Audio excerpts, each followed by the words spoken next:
Hello everyone, and welcome to the Gaming Basics. I'm your host Richie, and today I will be giving a tutorial on the survival horror game Subnautica. This is a fairly popular game, and is known to be quite the horror despite being a simple survival game. I say simple rather sarcastically because it is a debatably complicated survival game compared to many other titles out there. However, most of its complexity really stems from the amount of freedom the player is given. Now, unlike most survival games, Subnautica features a well-structured and honestly amazingly told story that progresses as you play in the form of major world events and something called PDA entries. Now, after that brief description, I think it's about time we jump in. I'll rejoin you all after the intro and scripted events play out. Attention. Hull failure imminent. All personnel abandon ship.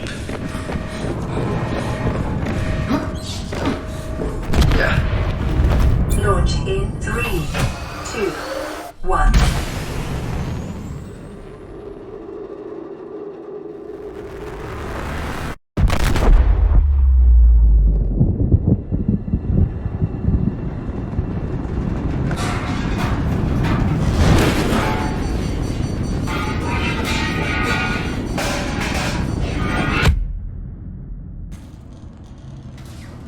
Okay, so now, as you can see, I am currently in survival, and we will stay in this mode until I get all of the basics covered. After that, we'll move on to creative mode, so I can demonstrate some later game basics. Speaking of which, if you'd like to see me make another Subnautica video about fun little tips and tricks you can do in-game, please comment down below and let me know. I will take any and all suggestions. So, the controls of the game are pretty simple and easy to understand. To move, you press WASD. To look around, you move your mouse. To use the tool in your hand, you right-click. And to access your PDA/inventory, you have to press Tab. Now, onto the inventory page. You can see all of the empty slots you can use, as well as the soup slots. Now, these suit slots allow you to use diving suits, fins, oxygen tanks, gloves, masks, and 2 upgrade modules for yourself. These slots allow you to benefit your performance in the water, such as giving you increased speed, increased oxygen, or giving you some special abilities that I will not go into at this moment in time. The next page are your blueprints. These show you the ingredients needed to make each specific material, item, and device in the game.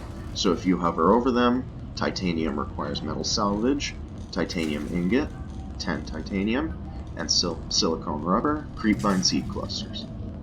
Now, as you can see, some of these blueprints are grayed out, and that's because we do not know the ingredients to them.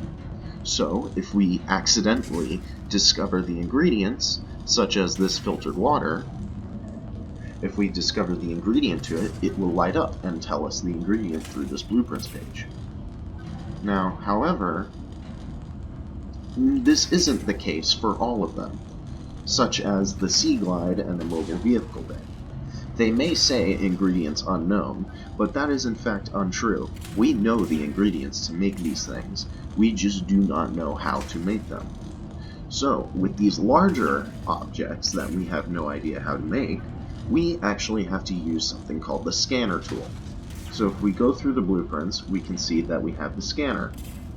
And as you can see, it also requires a battery and titanium to make. But I'll talk about more of that later. See, the next page is your beacon manager. As you play through the game, you will create vehicles and beacons. These will light up on your screen when you are far away. However, with this section of the PDA, you can easily disable any beacons you don't want to see, such as the light pod beacon. If you didn't want to see it, you simply press this button. Or if you did, you press it again.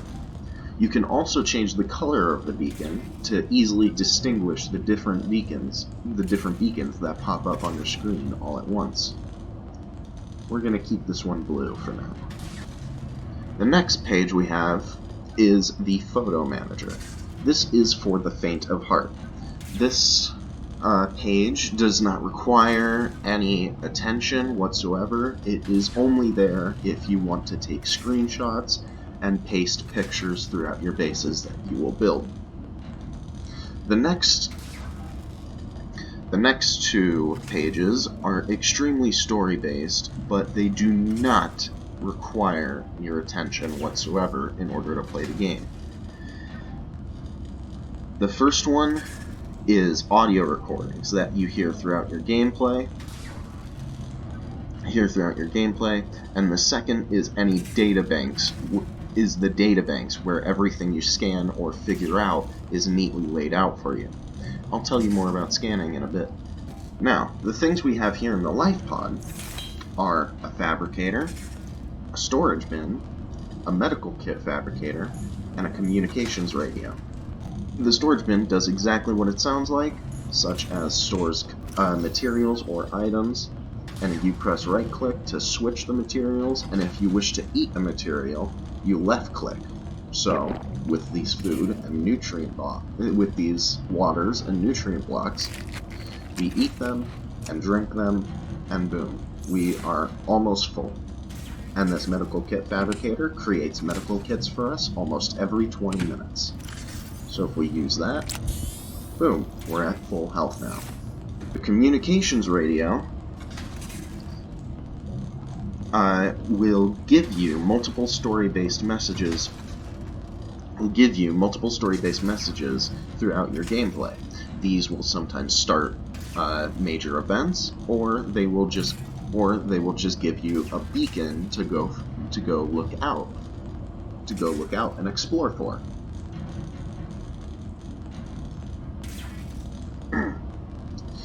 Next, we'll talk about the fabricator.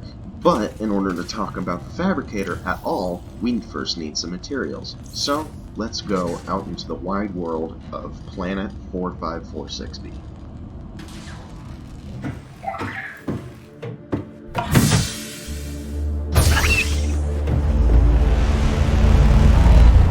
The Aurora suffered orbital hull failure. Cause unknown.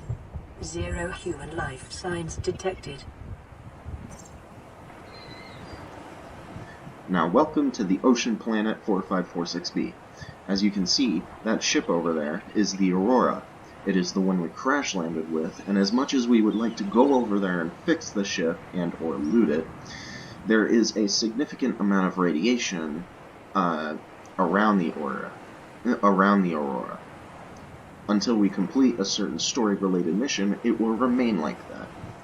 And if we try to go near it, we will slowly take damage until we die or our insides become our outsides. Alright, now, with that very basic description of the world so far, let's go back down into our escape pod, and then go down through the floor hatch to get into the big blue pool known as the ocean on this world. Now, as you can probably already see, there are dozens of fish all around us. And these fish can do different things for us. So let's swim using the WASD keys and quickly grab us a couple fishies.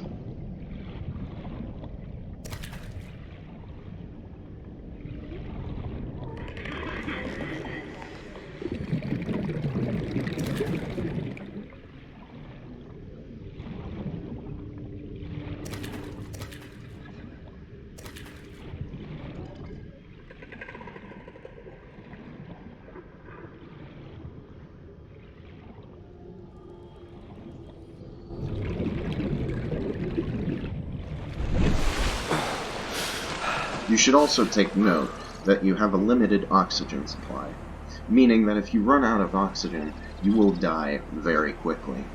You can stop this by surfacing, as I just did, or you can find a specific plant that only grows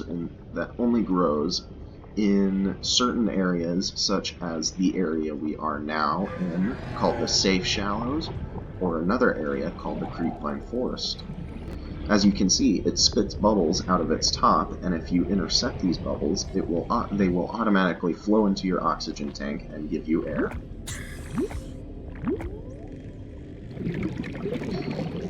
So, as I was saying, to get oxygen, you surface or you find one of those brain coils. And as you can see, you can also see the beacon that I was talking about earlier for the life pod. So if we go back down, you can see there's a scrap metal over here. We can use that to craft titanium. So let's pick it up. And as you can also see, there's a limestone chunk right here. So if we break this by repeatedly left clicking, we get titanium. So limestone outcroppings can be used to collect titanium and or copper. These are the two main ingredients that appear in outcroppings such as that. Let's go to the surface.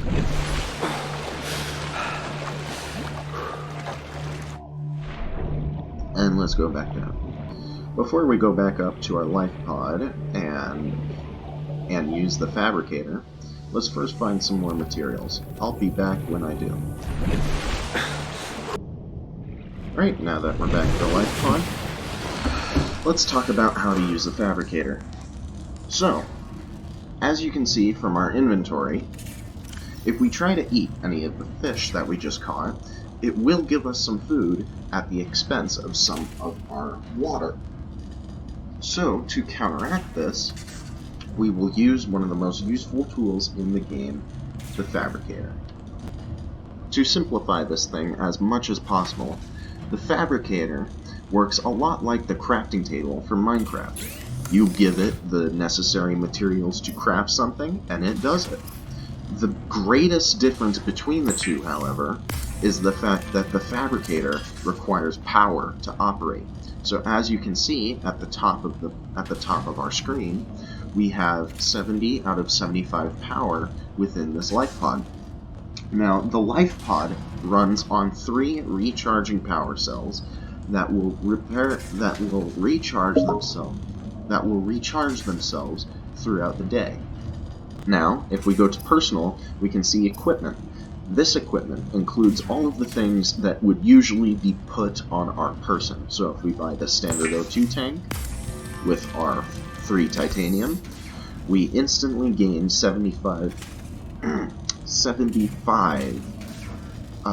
air. So that means we can stay under for much longer. Now, as you probably noticed, the screen on the left said we just got a new blueprint for a high-capacity O2 tank. So if we exit this and get back into the fabricator, we can see that that now exists, but it requires quite a few more important materials that we do not know how to find yet. So if we go to tools, we can see that we can make a scanner. This is by far one of the most useful tools you will ever have in-game, because this tool gives you the ability to scan creatures and objects or materials and databanks, and turns them into neat little databanks for you to use in your databank page on your PDA. If we go back down underwater, we will find that it is now daytime. One of the most essential tools to the gameplay is a repair tool. So if we go to our blueprints really quick,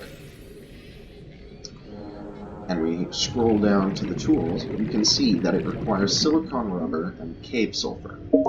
Unfortunately, we have not made those two things, so we need to turn to a new environment called the Creepvine Forest. This is the second biome you will most likely stumble into during your playthrough of Subnautica. So, if we go to it, let's quickly surface for some more air. And let's go back down. We can also use this to scan new creatures and plants and materials, so let's go ahead and do that. Now, as you can see, it says databank entry unlocked, so if we hit tab, it automatically takes us to the databank entry for Creepvine. And it gives you a very descriptive reading on everything. That's why I said it was very story-based. So these Creepvine seed clusters, if we pick them up, let's pick up a few, they can be used to make silicon or lubricant. Lubricant is very useful when building things such as vehicles or building parts. So it is something you want to always have when you want to build something. Now, if we head back to our life pod, we should be able to craft silicon.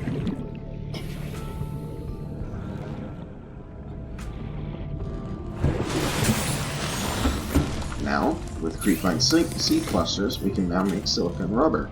So if we do that, we now have the ability to make a survival knife. This survival knife is extremely useful. It can be used in many different ways. So if we go back down into the water, the survival knife can be used for a multitude of tasks, such as cutting up this table coral for use later, so we can grab table coral samples and use them in crafting. Unfortunately, we can't do that currently because we are too behind. We are too behind, and we do not know how to craft things with table coral yet. So let's stand above this brain coral for a moment. As you can see, we can also scan it for more information.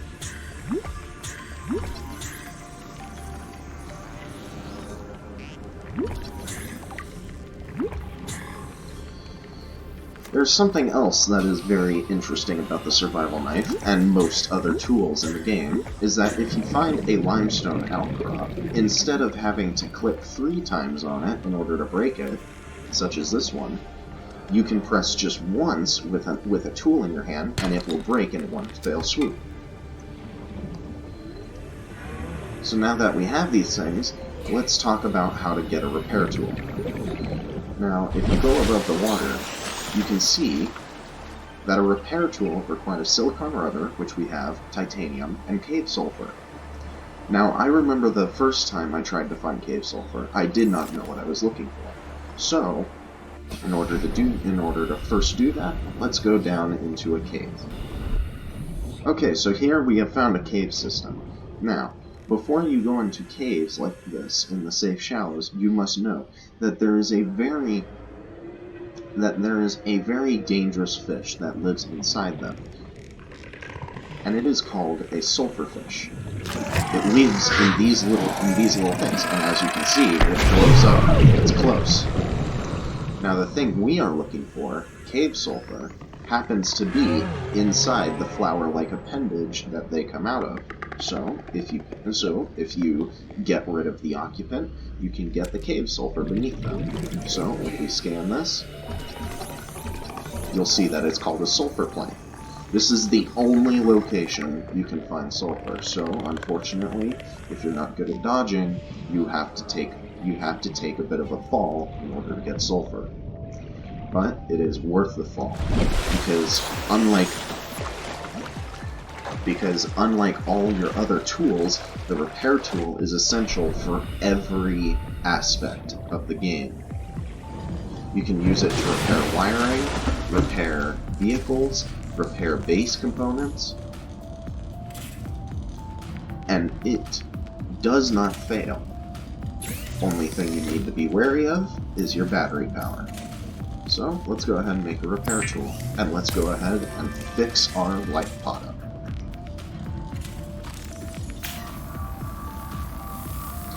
As with most tools in the game, you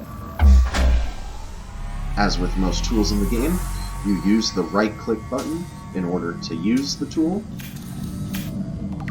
And now that our life pod is fully up and running, let's fix our communication radio and see what they have to say.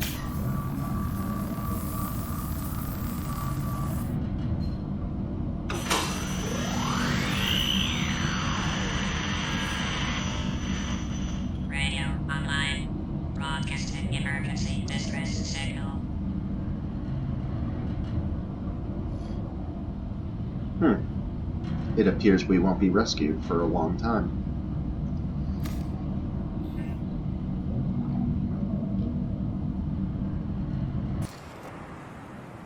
Alright, since we have fixed our life pod, now it's time to discover new blueprints and figure out what we do next.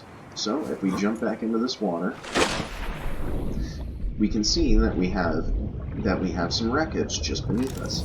If we pull out our scanner, we should also find little pieces of debris that we are able to scan, such as this beacon fragment right here, and that one right there.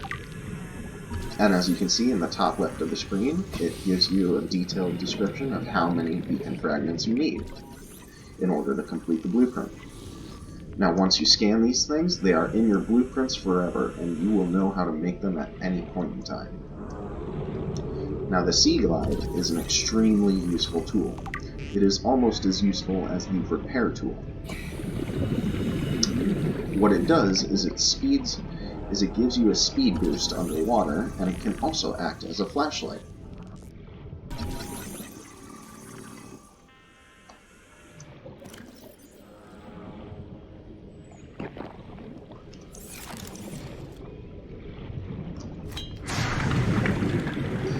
Okay, so now that I have the blueprint in order to make a Sea Glide, let's go back to our life pod and make ourselves a Sea Glide. So now, if we go into our fabricator, we can see that if we go to tools, or if we go to deployables, we can now see that everything we scan now has a blueprint related to it. So a beacon requires copper ore and titanium. A grav trap requires a battery, copper ore, and titanium. And a Sea Glide requires battery, lubricant, copper wire, and titanium. As I've probably said before, titanium is an essential component to almost anything you build in Subnautica. Anyway, seeing as how I don't want to waste your time with boring survival footage, I'm going to quickly swap over to creative mode, where I can demonstrate everything that you need to know about later game basics.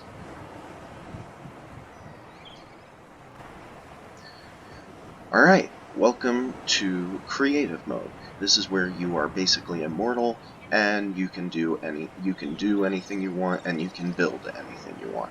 So, without further ado, let's get started.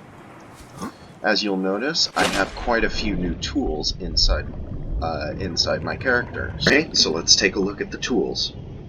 So, as you can see, we have a mobile vehicle bay, a Sea Glide, a stasis rifle, a propulsion cannon, a survival knife, a flashlight, and a habitat builder, as well as 5 little creatures called floaters. And we also seem to have some fins to make traveling underwater a bit faster. So, the survival knife does exactly what it does in survival. You right-click and you swing. Sea Glide does, as I said before in survival, is a propulsion device underwater that can also act as a flashlight. However, the propulsion cannon, which is a new tool that I have not yet gone over, picks up loose objects from the ground when pressing right-click, and when you press it again, launches them away. And this is the same case with any loose object. Although the bigger the object, the slower it will be. Alright, next up we have the mobile vehicle bay. Now, if we spawn this in, right there, as you can see, it just hovers over the surface, and we climb it, and once we use it, we can start building vehicles. So, as to not spoil any of the story, I will not be spawning any other vehicles other than this little nifty thing called the Sea Moth. It is a single one-person submersible that is going to be one of your primary vehicles throughout your playthrough of the game. So as we go through it, you can get inside it, and it operates just as you would if you were swimming. Space to go up, WASD to move around, and moving your mouse around to look around. Something you should also know, to exit, you press E. To enter it again, you click, as well as the flashlights on the front. You can disable them by right-clicking. Now, let's check out the stasis rifle. The stasis rifle is a nifty little tool that stops creatures and any falling objects in their tracks. So as you can see, all those creatures are now completely still, and if I launch this acid mushroom into it, it will also freeze in midair, just like that. You can also grab things while they are in the stasis field and launch them, which makes fishing extremely easy and a bit unfair for the fish. Now, let's take a look at the building tool, or the habitat builder. As you can see, I have already placed down a foundation to give us a solid starting ground, but you can also place building components anywhere you like, whether they be on the ground or on a foundation. Power restored. All primary systems online. Now, when building your base in survival or creative mode, you will always want to have a source of power. The beginning source of power for most people will be solar panels. These are very nifty, and they will supply your base with power constantly. However, they will only recharge your base's power throughout the day. So, that means if it's nighttime and you're using a fabricator, you better limit your use, because if you use too much power, your base will run out of power and will no longer be able to supply you with oxygen.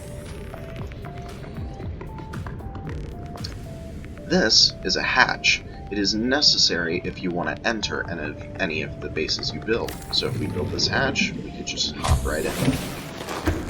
So now that we're inside, we cannot build any more components other than the interior modules and interior pieces.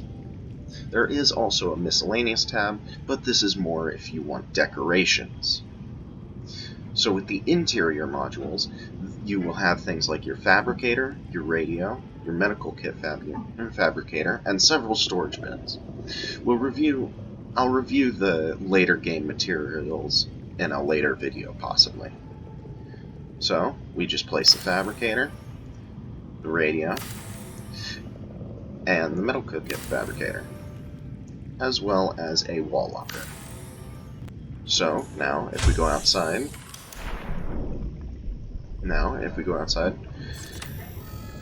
let's get in the Seamoth and go to the testing bed that I've already set up and prepared. So, as you can see, I have already prepared a pre-made base as well as some pre-made gardens. Now, the way growing beds, or as they're pronounced in this game, the way growing beds work is that you can place live plants inside the planters, and they will slowly grow. So if we take this knife, and by the way, never do this in survival mode. Acid mushrooms, when you stab them, they release acid, which hurts you. So if you stab an acid mushroom, it will give you seeds, which you can then replant. And as you can see, these plants will slowly grow, and they will take however long they need to regrow.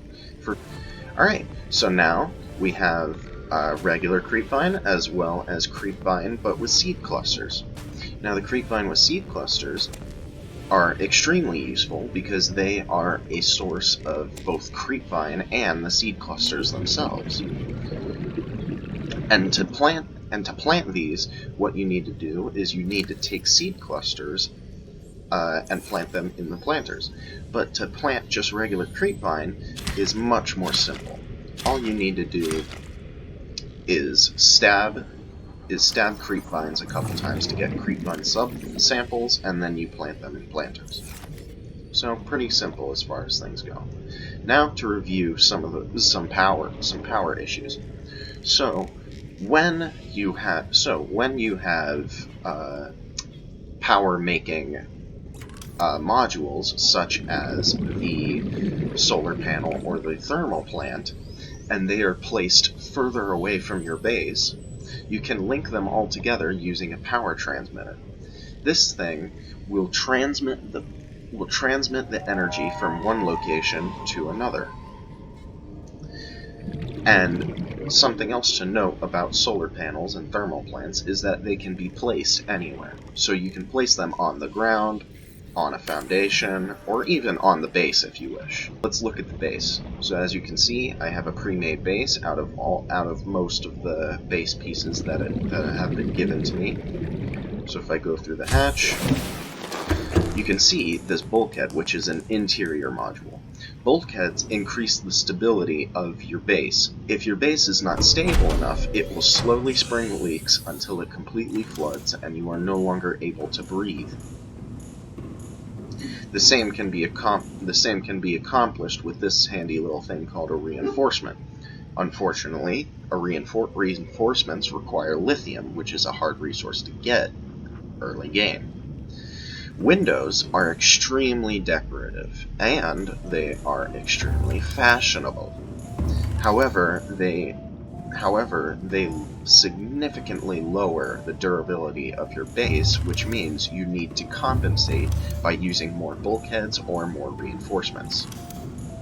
So, if we go into this little area right here, the multi-purpose room is a base piece that will unfortunately not come into play until later in the game. So, in here, we can place all sorts of things. We can place, let's place some of the miscellaneous stuff.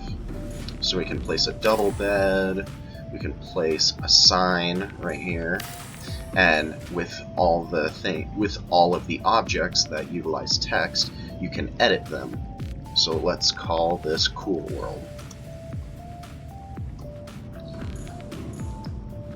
Alright, and you can also place a wall planter. Let's remove one of these reinforcements to do so. This is basically just one giant wall of just leaves.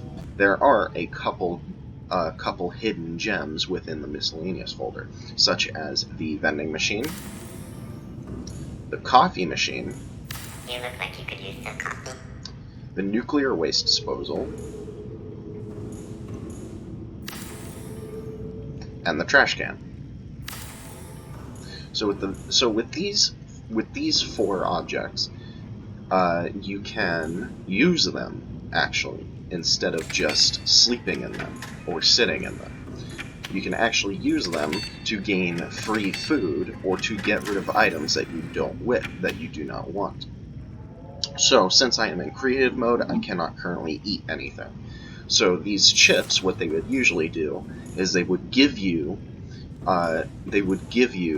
food, but they would take away some of your water. And the coffee machine takes some time to operate, but it works on the same basic principle. It will, but in reverse, it will give you water, but also take away some of your food. The trash can, once you put certain objects into it and you leave that screen, if you enter it again, they will slowly disappear. Same goes for the nuclear waste, except for this one. This is the only trash can capable of actually destroying nuclear waste. Other than that, you cannot get rid of it.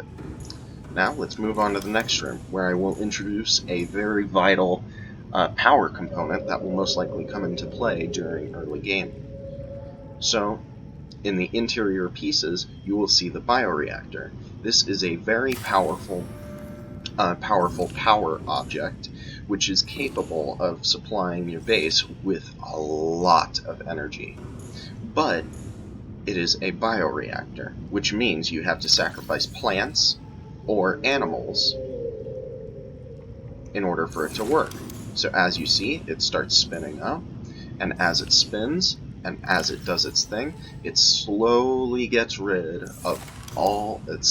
removes all of the flora and fauna that you put into the bioreactor. So with that, we have completed the very basics of Subnautica and given you a very clear-cut tutorial. So, I hope you enjoy the video. Please make sure to like, share, and subscribe, and I'll see you all next time.